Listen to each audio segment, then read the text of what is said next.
ગુજરાત રાજ્યમાં વડોદરા શહેર શિક્ષણનું થયું વ્યાવસીકરણ. સરકારની ફ્રી નિયંત્રણ કમિટી કાગળનો ભાગ. વાલીઓની બહારે આવી પ્રજાશક્તિ ડેમોક્રેટિક પાર્ટી વિગ્યોર સ્કૂલના સંચાલકો શિક્ષણ અધિકારીઓની નોટિસોને ઘોડીને પી ગયા. આજે રજૂઆત કરવા આવેલા નેતાઓને શિક્ષણ અધિકાર ન મળતા રોષ.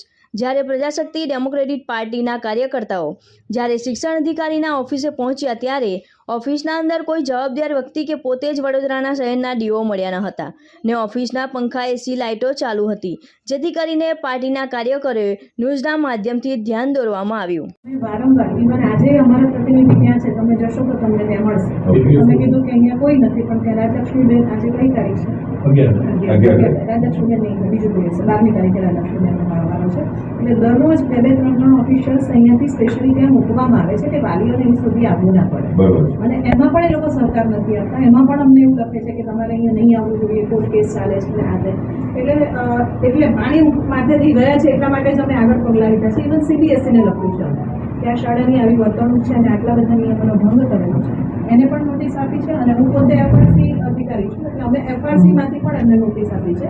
છેલ્લી 12 તારીખની સુધી હાજર નહોતા રહ્યા. 12 તારીખે અમે જે નોટિસ આપેલી એની સુનાવણીમાં હાજર નહોતા રહ્યા, પણ કુદરતી ન્યાયના સિદ્ધાંત પ્રમાણે અમારે એમને 3 તક આપી દીધી. છેલ્લી તક આ સોમવારે જ્યારે કમિટી મળશે ત્યારે અમને ક્યારે બોલાવવાના છે એ નક્કી થશે અને એના પછી એક પક્ષે કાર્યવાહી કરવામાં આવશે.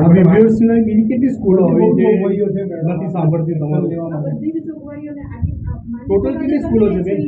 છેલ્લો સ્ટેપ બને ત્યાં સુધી કોઈ પણ ચાલુ શાળા, કેમ કે 1200 વિદ્યાર્થીઓનો વ્યવસ્થા કરવાની છે. આવું જ્યારે ઘરે આવી ગયું હોય ત્યારે જ કોઈ પગલું લેતું હોય. પણ હવે કેમ કે એનાથી આગળ શાળા કોઈ પણ રીતે સહયોગ આપવા તૈયાર નથી, એટલે એ પગલું પણ અમને લેવું પડશે.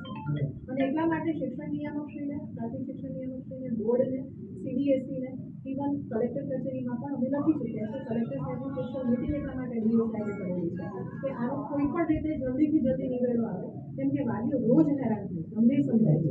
અને એવરીડે અમે પણ અહીંયાથી જઈએ છીએ. રોજ 3 ઓફિસર્સ ડેપ્યુટ કરે છે કે વાલીઓને સાંભળે, પણ કેમ કે શાળા સહકાર જ નથી આપતી કોઈ પણ મેટરમાં, એટલે એ ઓફિશિયલ્સ પણ ત્યાં જઈને ખાલી વાલીઓને સાંભળી શકે છે તે વિશે કંઈ કરી શકતા નથી.